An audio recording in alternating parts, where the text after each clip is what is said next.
আসসালামু আলাইকুম আরহামতুল্লাহি ওবারাকাতুহ। ওয়ালাইকুম আসসালাম রহমতুল্লাহ। আজকের এই অনুষ্ঠানের সম্মানিত সভাপতি, আমার প্রিয় শ্রদ্ধাভাজন শিক্ষক professor doctor Mohammad Ruhul Amin sir.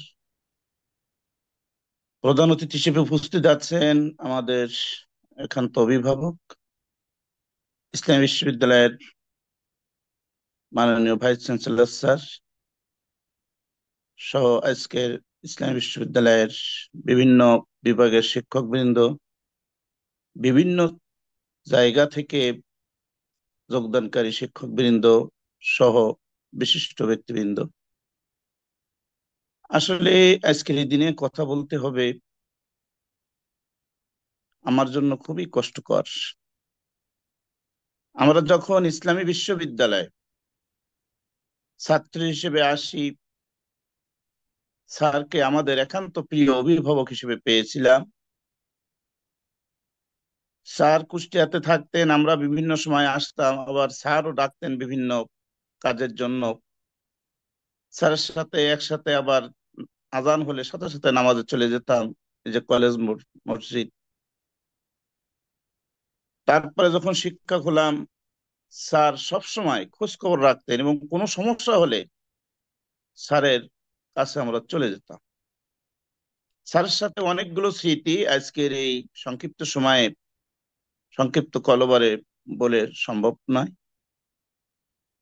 আমাদের যখন কোনো সমস্যা হয়েছে, বিশেষ করে আমাদের শিক্ষক হওয়ার ক্ষেত্রেও স্যারের বিশেষ অবদান আছে।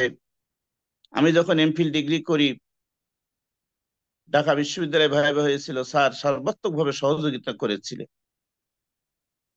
স্যার অনেক সময় আমার বাসায় এসেছেন, খুব খুশি হয়েছেন। স্যারের সবচেয়ে যে জিনিসটা দেখেছি, দাওয়াত দিলে বা কোনো আবদার করলে স্যার সানন্দে গ্রহণ করতেন, তিনি ফিরিয়ে দিতেন না কোনো সময়।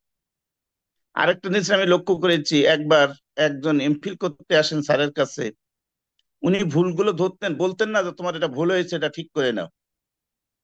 উনি একজনের খেদমত সম্পর্কে মানে এ করলেন, উনি উচ্চারণ করলেন খিদমাতুহু। স্যার বললেন, নিজে আবার বললেন, সেই সাহাবীর নাম উল্লেখ করে বললেন খাদামাতুহু। উনি বুঝে গেলেন যে আসলে এটা আমার ভুল হয়েছে, এভাবে তার সংশোধনী দিতেন। আর সবচেয়ে স্যারের যে বড় দিকটা, স্যার নিজেই প্রায় ফোন করতেন যে আক্তার কেমন আছো, কি অবস্থা। আসলে এটা অত্যন্ত বিরল ওনার ক্ষেত্রে। শুধু আমাকেই নয়, আমি খোঁজ নিয়ে দেখেছি অনেককেই উনি ফোন দিয়ে দিয়ে তাদের হাল হকিকত জিজ্ঞাসা করতেন। সর্বশেষ আমি যখন প্রভোস্ট হলাম লালন শাহ হলে, স্যারকে আমি আমার হলে নিয়ে যে সম্বর্ধনা দেই, সেখানে সুলাইমান স্যারও ছিলেন, হাসান ইয়াহিয়া ছিলেন, এবং আমার হলের পক্ষ থেকে স্যারকে আমরা একটা গিফট প্রদান করি। স্যার খুব খুশি হয়েছিলেন। আমরা সবসময় চাইতাম স্যারের এই খুশি মুখটাকে দেখার জন্য, স্যারের দোয়া নেওয়ার জন্য আমরা সবসময় ব্যাকুল থাকতাম। আল্লাহ রবুল আলমিন এই অভিভাবকত্বের ছায়া থেকে আমাদেরকে বঞ্চিত করলেন, আমরা বঞ্চিত হলাম। আল্লাহ রবুল আলমিন আমাদের এই প্রিয় অভিভাবককে যেন জান্নাতুল ফেরদাউসের মেহমান হিসেবে কবুল করে। তিনি যে খেদমত করে গিয়েছেন, বিশেষ করে কুষ্টিয়াতে দারসুল কোরআনের আমাদের আবু সিদ্দিকুর রহমান স্যারও বলছেন, আমরা ওনার সেই কাজকে নিয়েই আমাদের খুব এখন চলতে হচ্ছে। আল্লাহ রাব্বুল আলামিন তার এই যে সুন্নাত তিনি জারি করে গেছেন, সেই সিলসিলা যেন অব্যাহত রাখেন। আল্লাহ রাব্বুল আলামিন তাকে জান্নাতুল ফেরদাউস নসিব করেন। এই দোয়া আল্লাহ রাব্বুল আলামিনের কাছে করে আমি আমার সংক্ষিপ্ত বক্তব্য শেষ করছি। আসসালামু আলাইকুম ওয়া রাহমাতুল্লাহ।